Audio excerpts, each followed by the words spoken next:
లగచర్లలో దాడికి పాల్పడింది రైతులు కాదని బీఆర్ఎస్ కార్యకర్తలే అని mineral development corporation chairman Eeravarthi Anil Kumar అన్నారు. బీఆర్ఎస్ చేసిన పాపాలు, ఆక్రోశాలు, మోసాలు తెలంగాణ ప్రజలు ఇంకా మర్చిపోలేదని అంటున్న అనిల్ కుమార్తో మా ప్రతినిధి భవిత ఫేస్ టు ఫేస్. రైతుల భూమి సేకరించడం కోసం రగ్గచర్ల దాడి జరిగిన దానికి సంబంధించి నిన్న కేటీఆర్ మానుకొండలో రైతులకు అండగా ఉంటామని చెప్పేసి ఒక ధర్నా నిర్వహించారు. దాని గురించి ప్రస్తుతం అంతా మాట్లాడడానికి చైర్మన్ ఈరోజు అనిల్ కుమార్ గారు సార్ నిన్న బీఆర్ఎస్ వర్కింగ్ ప్రెసిడెంట్ కేటీఆర్ ధర్నాకు పిలుపునిచ్చారు. ధర్నా చేశారు. మేము 1000 మందితో ధర్నా చేద్దామంటే 25,000 మంది వచ్చారు. అంటే ఇక్కడే అర్థమవుతుంది కాంగ్రెస్ పాలన గురించి ఎంత వ్యతిరేకత వచ్చిందో అంటున్నారు. దీన్ని ఎట్లా చూసారు? ఒకటండి వ్యతిరేకత అప్పుడే 10 నెలల పాలన కూడా కాలేదు.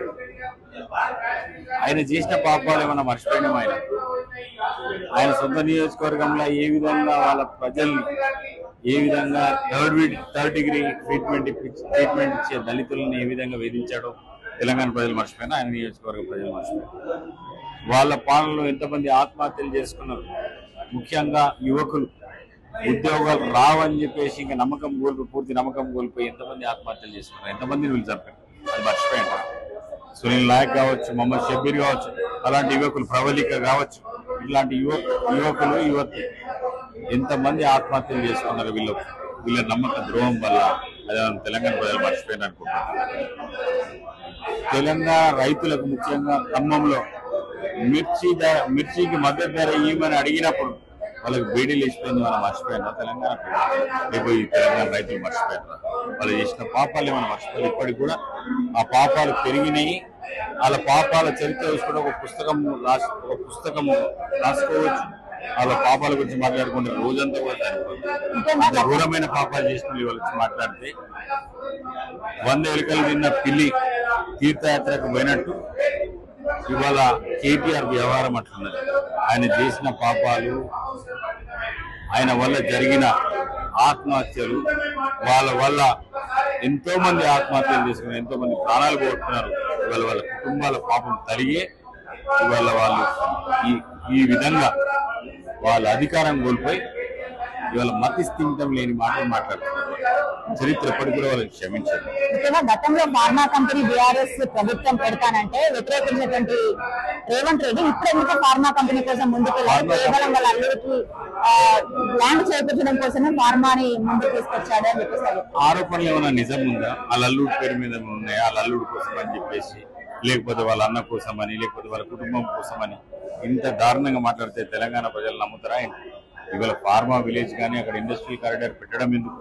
అక్కడ ఉద్యోగాలు ఇవ్వడానికే కదా. అక్కడ యువకులకు ఉద్యోగాలు ఇవ్వడానికే తన సొంత నియోజకవర్గంలో పెట్టుకోవడానికి తప్పేముంది? వీళ్ళు పెట్టుకోలేరా? వీళ్ళు ఏ విధంగా మల్లన్న సాగర్ రైతులను ఏ విధంగా వేధించారో మర్చిపోయారా? మరి ఇవన్నీ గత చరిత్ర మాట్లాడుకుంటే వాళ్ళు చేసిన పాపాలు ఈ తెలంగాణ ప్రజలు ఎప్పటికి కూడా మర్చిపోరు. ఆ పార్టీ పూర్తిగా భూస్థాపితం అవుతుంది. ముఖ్యంగా పాలన వచ్చి కూడా 1 ఇయర్ పూర్తి కావస్తుంది. ఎప్పటి నుంచో ఫార్మా భూసేకరణ అని చెప్తున్నారు. సొంత నియోజకవర్గం సీఎం రేవంత్ రెడ్డి గారు ఇప్పటివరకు కూడా రైతులను ఎందుకు కలవాలి అని చెప్పేసి ఆయన అనుకోవట్లేదు, అంటే వాళ్ళంటే ఇంట్రెస్ట్ లేదా అని చెప్పేసి వాళ్ళు రైతులను ఎందుకు కలవాలి? కలుస్తున్నారు కదా. ఇక్కడ కూడా కలవలేదు కదా. భూమి సేకరణకు సంబంధించి సీఎం స్వయంగా కలవాల్సిన అవసరం లేదు. అధికారులు అధికార యంత్రాంగం ఉంటుంది, అక్కడ లీడర్లు ఉంటారు, లోకల్ లీడర్స్ వాళ్ళు కలుస్తారు. వాళ్ళ ఇష్టంతోనే కదా ఇవాళ భూసేకరణ జరుగుతుంది. భూసేకరణ వాళ్ళకి ఇష్టం లేకుండా ఇష్టం లేనప్పుడు భూసేకరణ జరగదమ్మా. వాళ్ళలా కాదు మల్లన్న సాగర్ రైతులను ఏ విధంగా వేయించారు మనం చూడలేమా? మల్లన్న సాగర్ రైతులని రాత్రికి రాత్రి వెళ్ళగొట్టినమాట వాస్తవం కాదా? ఆ భూములు గుంజుకున్నమాట వాస్తవం కాదా? ఇవన్నీ గత చరిత్ర గురించి వాళ్ళు చేసిన పాపాలు వాళ్ళకి అది అలవాటు కాబట్టి వాళ్ళు మాట్లాడుతున్నారు. మాకు అలవాటు లేదు. ఇవాళ తెలంగాణ రైతుల్ని అడిగే తీసుకుంటాం.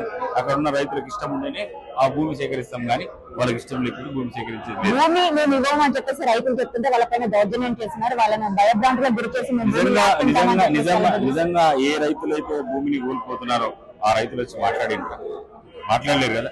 వీళ్ళ కార్యకర్తలు కావచ్చు, వీళ్ళ పార్టీ కార్యకర్తలే మాట్లాడుతున్నారు, కానీ రైతులు ఏనాడు మాట్లాడలేదు. ముఖ్యంగా అక్కడికి భూసేకరణ కోసం వెళ్ళిన అధికారుల పైన దాడి చేయాల్సినటువంటి అవసరం ఏమొచ్చింది? వాళ్ళు ఎంత అసహనంతో ఉంటే అధికారుల పైన దాడి చేస్తారు. ఆ ప్లేస్ లో వెళ్తే ఉరికిచ్చి కొట్టేవాళ్ళు అని చెప్పేసి వాళ్ళు అంటున్న మాటలు. అసలు దాడి చేసింది ఎవరు? సురేష్ అనే వాళ్ళ మండల పార్టీ ప్రెసిడెంటే కదా. తప్పుదో పట్టించింది, ఆ ఊర్లోకి తీసుకెళ్లింది సురేషే కదా. ఆ ప్లేస్ కి ఆ స్థలం ఎక్కడైతే ఈ రైతులు కాదు, ఎక్కడైతే గూండాలు ఉన్నారో ఆ గూండాల దగ్గర తీసుకెళ్లింది ఆ సురేష్ ఎవరు? టిఆర్ఎస్ మండల్ పార్టీ ప్రెసిడెంట్ ఎవరు తీసుకెళ్లాడు, ఎవరు తప్పుదో పట్టారు? అధికారులు వచ్చినప్పుడు, కలెక్టర్ వచ్చినప్పుడు ఇక్కడ కాదు అక్కడ ఉంది మీటింగ్ అని చెప్పి దాడి చేయడం ఎంతవరకు కరెక్ట్? అదే రైతులు ఇక్కడ ఉండొచ్చు కదా, ఒక ప్లేస్ లో మనం మీటింగ్ ఒక దగ్గర పెట్టుకున్నప్పుడు అక్కడనే మీటింగ్ పెట్టాలి కానీ ఇంకో దగ్గర పెట్టి అక్కడ గూండాలని అక్కడ జమ చేసి అధికారులను ఏ విధంగా దాడి చేసినా మనం చూడలేమా? ఒకవేళ వాళ్ళకి ఇష్టమే లేదనుకో అధికారులపై దాడి ఎందుకు చేయాలా? రాళ్లతో ఎందుకు రాళ్లు పట్టి ఎందుకు కొట్టాలా? ఆ బండ్లని బండ్ల అద్దాలు ఎందుకు వెళ్ళగొట్టాలా అడగచ్చు కదా. అంటే రైతుల కోసం కోల్పోతున్నప్పుడు ఖచ్చితంగా మన కోసం, అంటే వాళ్ళ భూమి లేకపోయినప్పటికీ కూడా ఆ ప్రాంతం ప్రజల కోసం కావచ్చు, ఆ ప్రాంతం వాసిగా కావచ్చు, ఖచ్చితంగా ప్రాంత ప్రజల కోసం కనుమరుగైపోతుందని కొట్లాడతారు కదా. ఊరు కనుమరుగవడం కాదు, ఏమి కాదు, వాళ్ళంతా కూడా టిఆర్ఎస్ గుండాలే. అక్కడ సురేష్ కావచ్చు, సురేష్ తో కలిసి వచ్చిన ఎవరైతే దాడి చేసినో వాళ్ళంతా కూడా టిఆర్ఎస్ గుండాలు, వాళ్ళ రైతులు కాదు. దాంట్లో ఇన్వెస్టిగేషన్ లో కూడా తెలిసింది. ఇవాళ కూడా ఏమన్నారు, ఇవాళ ఆ కమిషన్ కూడా ఇన్వెస్టిగేషన్ చేస్తుంది. అక్కడ పోయిన అధికారులు కాదు, వాళ్ళ కమిషన్ సభ్యులు ఏమంటున్నారు, దాడి మీరు ఎందుకు చేసిండ్రు అని అడుగుతున్నారు. ఎవరు దాడి చేసినారని కూడా అడుగుతున్నారు కదా. వీళ్ళు కాదు కదా దాడి చేసింది, రైతులు కాదు కదా, భూమి కోల్పోతున్న రైతులు కాదు దాడి చేసింది, టిఆర్ఎస్ కార్యకర్తలు దాడి చేసింది. అధికారులపై మీరు ఎందుకు దాడి చేసినారని కూడా అడిగారు.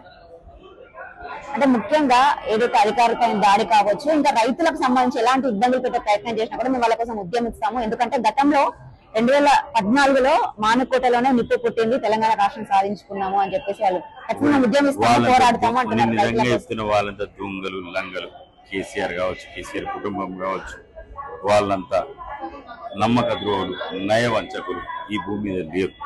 వాళ్ళు చెప్పేది ఒకటి, చేసేది ఒకటి. వాళ్ళు చేసిన పాపాలు ఇప్పటి కూడా ఎవరు మర్చిపోలేదు. వాళ్ళకి ఆయన పూర్తిగా పార్టీ భూస్థాపితం అయితే గానీ వాళ్ళు సెట్ కారి. మిమ్మల్ని మేము భూస్థాపితం చేస్తాను, రోజులు కూడా దగ్గరలో పడ్డాయని చెప్పేసి కేటీఆర్. ఎవరు భూస్థాపితం అయితే చూస్తాం, చరిత్ర ఇంకా రాబోయే కాలం నిర్ణయిస్తుంది. ఇది లగచర్ల దాడికి సంబంధించి కేవలం బీఆర్ఎస్ కుట్రపూరితమైన చర్యలు చేపట్టింది. అక్కడ దాడి చేసిన కూడా బీఆర్ఎస్ నేతలు అని చెప్పేసి ఈరవత్రి అనిల్ కుమార్ చెప్పిన పరిస్థితి కనిపిస్తుంది. తొందరలో కూడా ఏ పార్టీ భూస్థాపితం అవుతుందో ప్రజలే చూస్తారు. ఖచ్చితంగా వాళ్ళు చేసినటువంటి మోసాలు, పాపాలు ఖచ్చితంగా ప్రజలు ఎవరు మర్చిపోలేదని చెప్పేసి చైర్మన్ చెప్పిన పరిస్థితి కనిపిస్తుంది. కేంద్ర పక్షుల శ్రీకాంత్ బయట 692.